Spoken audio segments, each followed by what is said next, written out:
Bueno, como ya les había comentado, quiero presentarles esta única cita sobreviviente que ni siquiera se conserva en griego, sino en siríaco antiguo, y se le atribuye tradicionalmente al mismísimo Marción. Se van a encontrar con aquellos que se muestran escépticos, pero yo por lo menos quiero jugar un poco con esta hipótesis. Probablemente esto fue dicho por Marción. Proviene de un libro llamado Proevangelion en una de nuestras fuentes. Posiblemente es el mismo que la antítesis, porque Marción anexó la antítesis al principio de su evangelio, más o menos a manera de prefacio. Quiero que presten particular atención y tengan una probadita de cómo Marción se presenta a sí mismo. Que se fijen si era un frío y distante analista, si poseía un intenso entusiasmo espiritual o era un ferviente partidario. Y tengo la impresión que es más lo segundo. Cito, oh maravilla, más allá de toda maravilla, arrobamiento, poder y asombro, que no se puede decir absolutamente nada acerca del Evangelio, ni siquiera concebirlo, ni compararlo con cosa alguna. Repito esta parte porque es muy importante que no se puede decir absolutamente nada acerca del Evangelio, ni siquiera concebirlo, ni compararlo con cosa alguna. De hecho, es muy común el uso de este tipo de estrategias discursivas por parte de los iniciados de un grupo para afirmar que su evangelio, su mensaje religioso, no tiene comparación o es incomparablemente superior. Pero lo que quiero destacar de esta cita es que esta persona siente una enorme reverencia por aquello a lo que él se refiere como evangelio. Es este tipo de citas el que hace que ponga en duda lo que argumentaban contra Marción.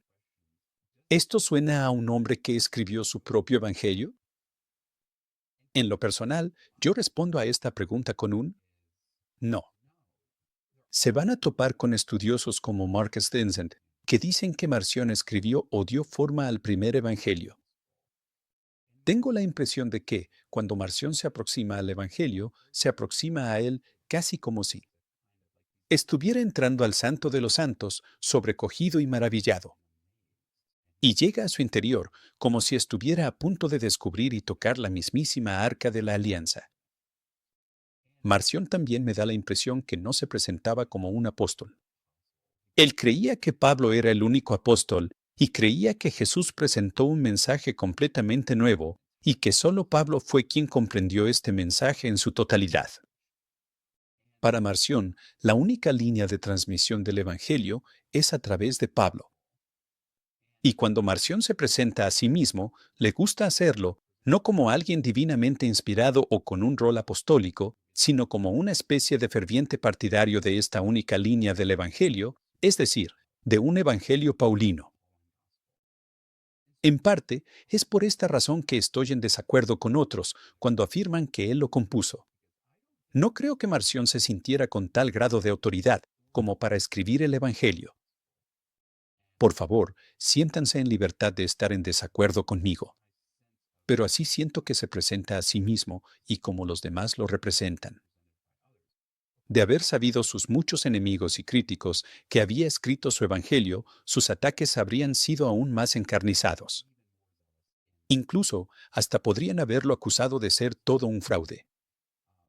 Porque todos querían que los Evangelios procedieran de autoría apostólica. Y si supieran que Marción, que no era apóstol, lo escribió, esa sería otra carta a su favor. Y hasta podrían decir algo así como, este tipo es todo un fraude. Pero nunca lo hicieron. ¿De qué si estamos seguros que Marción escribió? Es autor de unos cuantos escritos. Sabemos que, por lo menos, escribió una carta a la red de comunidades cristianas en Roma. Creo que podríamos decir que era una carta de presentación, algo así como la carta a los romanos de Pablo. Es como si dijera, hola, ya llegué, esta es mi ideología, y les voy a dar un montón de dinero. Se dice que dotó a la red de comunidades cristianas de Roma con 200.000 sestercios de esa época. Esto sería el equivalente a $1.000.000 de hoy. Con eso te alcanza para comprarte una casa muy bonita aquí en Melbourne. O hasta una en California, pero creo que ya pasaron esos tiempos. Pero bueno, no dejaba de ser mucha lana. El otro escrito de Marción fue algo así como un prefacio a la edición del Evangelio que puso en circulación, y es conocido como la antítesis. y de esto hablaremos más adelante. Pero prácticamente eso es todo. Yo no considero que Marción haya escrito un evangelio. Pero no se preocupen. Pronto vamos a tocar este punto sobre por qué la gente cree que lo hizo. Mucha gente piensa o quiere darnos la impresión de que Marción estaba muy bien educado, que era algo así como un maestro de gramática o que conocía principios de crítica textual, y que por eso se sentía con la libertad de cambiar el texto. Honestamente, yo no creo que ese sea el caso. En la antigüedad existía un nivel elemental de educación, muy similar a lo que hoy llamaríamos educación elemental. De hecho, aquí en Australia todavía se usa el término grammar school, literalmente escuela de gramática. Para fines prácticos, es instrucción básica, se trata de aprender a leer y a escribir desde niño. Y estoy plenamente seguro que Marción sabía leer y escribir. No queda duda sobre eso. Pero él no era un experto en gramática, sino un naucleros, un propietario de barcos. Él empezó su propio negocio y la hizo en grande. Al final de su vida, él pertenecía a ese grupo de personas en la antigüedad que se podían dar el lujo de retirarse. Y tenía suficiente dinero como para pagarle a otros y que administraran su negocio. A lo que voy es que nunca dejó de ser propietario de barcos. Y eso le dejaba suficiente tiempo libre como para delegar las responsabilidades de su negocio a otros y dedicarse a su evangelio. Tampoco digo esto para que piensen que era un ignorante. Vamos, es un individuo sumamente inteligente y muy bien leído. No quiero que se queden con esa impresión, pero había que decirlo. Con frecuencia, se van a topar en la literatura con que Marción era este grandioso crítico textual y podía tomar decisiones sobre que era auténtico y que se sentía con derecho a eliminar material. En mi opinión, eso no es cierto. Él no era así. Si Marción tuvo acceso a un evangelio, dudo que se habría sentido con la libertad de eliminar material. Pero podemos ahondar en este tema más adelante. Algo de lo que sí sabemos sobre Marción es que se le asocia con la región de Ponto. Es esta área de aquí, en el centro norte de Turquía. Pero, por otro lado, creo que esto es algo ambiguo. Porque sabemos que durante toda su vida, Marción fue propietario de barcos y viajaba constantemente. Prefiero pensar en Marción como un católico porque originalmente católico significaba universal. Me imagino que Marción estuvo en cada región y cada continente del Imperio Romano. Y es por esta razón que empezó su red de comunidades cristianas. Recuerden que en 10 años tiene comunidades por todo el Imperio Romano. ¿Cómo es que alguien pudo lograr algo así? Esto solo fue posible gracias a la libertad que tenía para viajar por el mundo antiguo y contar con una red de contactos, un sistema de relaciones como el que había creado a través de su negocio, a través del comercio. Así que cuando alguien dice, algunos nos quieren hacer creer que Marción vivió en Ponto durante toda su vida, y no fue hasta que se hizo viejo que viajó hasta Roma. Pero así no fue como pasó. Creo que Marción estuvo viajando por el Mediterráneo durante 20 o 30 años, así que conocía todas esas regiones. No estaba recluido en Ponto. Y aunque quisieran aferrarse a la idea de que estaba recluido en Ponto, Ponto es una zona muy céntrica del Imperio Romano. Tertuliano, que lo tenemos por acá en el norte de África, nos quiere hacer creer que Ponto es algo así como una región indómita e incivilizada. Pero ni en sueños. Como pueden ver, está mucho más cerca de Grecia de lo que estaba Tertuliano. Y Grecia siempre fue considerada el corazón de la cultura. Y todas esas colonias griegas ya existían en la actual Turquía desde hace cientos y cientos de años. Había una vida con una profunda influencia helénica. Una vida muy refinada y urbana, justo aquí. Y francamente, todavía sigue siendo así. Constantinopla está aquí. Se podía viajar en barco. Pero no le decían Constantinopla en aquel entonces. Le decían Bizancio. Fácilmente podías navegar desde Bizancio hasta, muy seguramente, el centro norte de Turquía en más o menos un día. Así que tanto en la antigüedad como actualmente, esta sigue siendo una zona muy urbanizada. Y no queda muy lejos de donde se sitúa Marción. Mucha gente dice que él provenía de Sinope, pero eso no es más que una conjetura de Epifanio. Sinope no es nada más que la población más grande de Ponto. Justo aquí, adentrándose al norte. Y más o menos como lo que ahora están haciendo los rusos, los romanos usaban Sinope como una base naval para controlar toda esta área. Ellos tienen aquí un montón de bases navales para controlar el Mar Negro.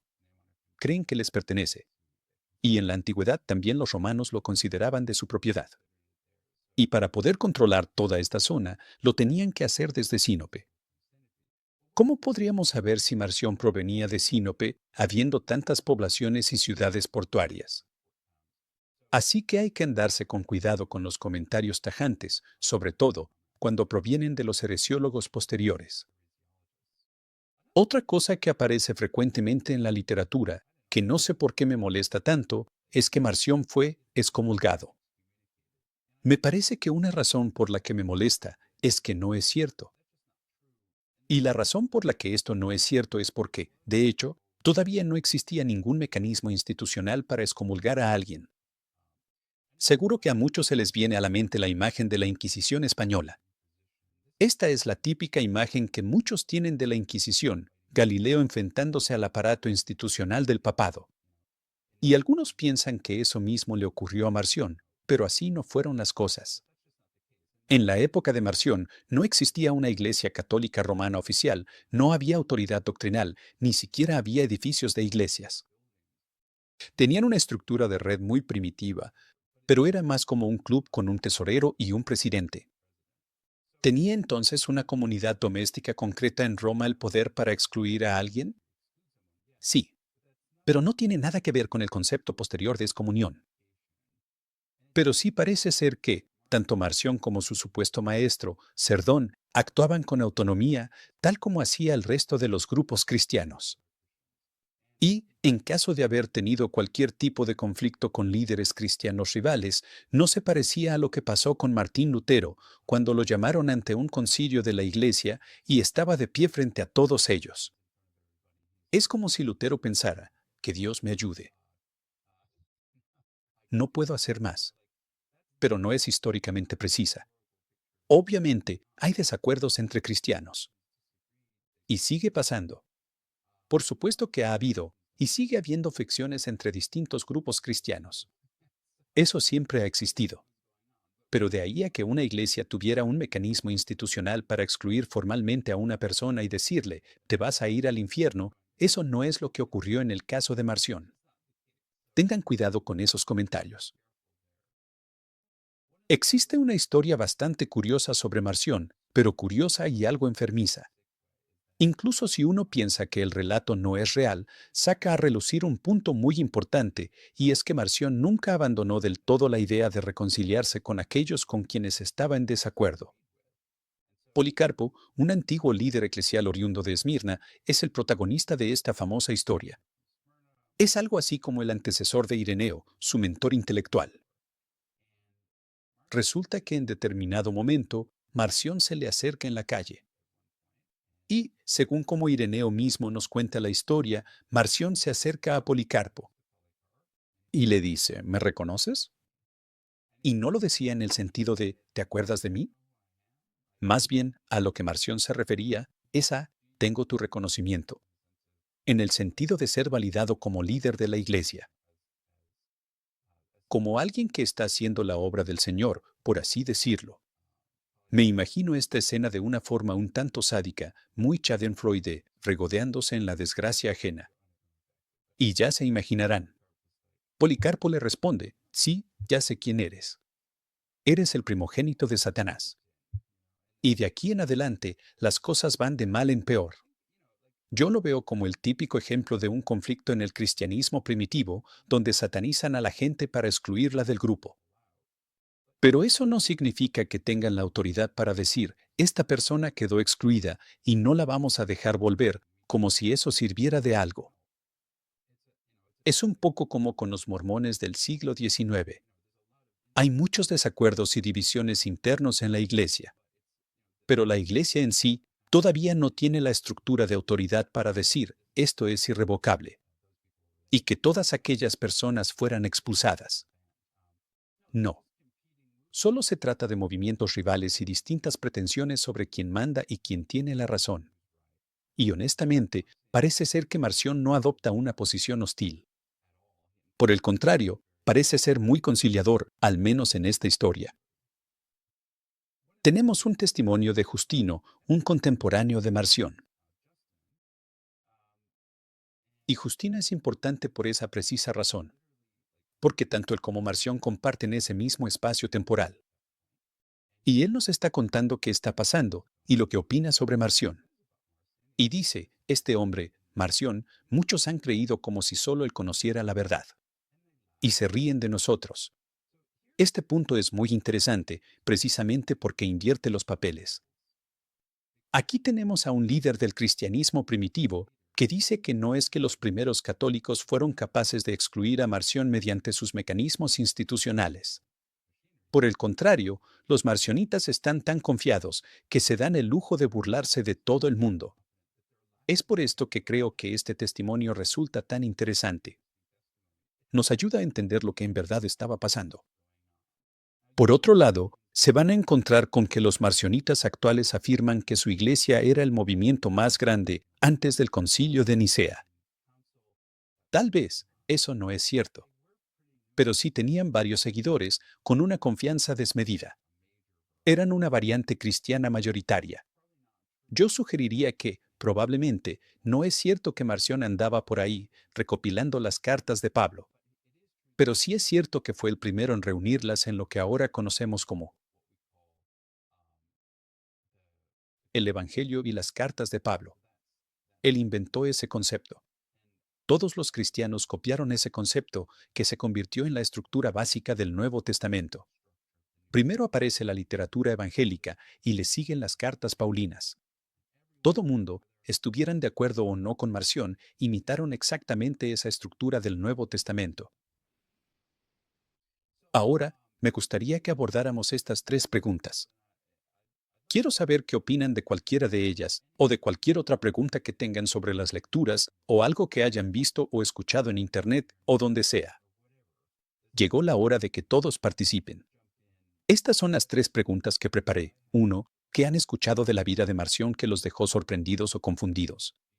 2. ¿Cuáles son las fuentes sobre la vida de Marción? ¿Qué saben sobre las fuentes y si verdaderamente alguna de ellas es imparcial? Y 3. ¿Creen que los conflictos modernos entre Israel y Palestina siguen influyendo en una concepción hostil o beligerante del Dios bíblico? Hago esta tercera pregunta porque honestamente creo que lo que pasa tanto política como socialmente en la época de Marción es muy similar a lo que vemos hoy en día con el recrudecimiento de este tipo de conflictos. Y en la época de Marción, desde que era joven y hasta que se hizo un hombre maduro, de edad avanzada. El Imperio Romano y los habitantes de Judea entablaron estas encarnizadas batallas, ya sea que vivieran en el extranjero o en el territorio de Palestina. Marción siempre estaba muy al pendiente de estos enormes conflictos que le costaron a los romanos.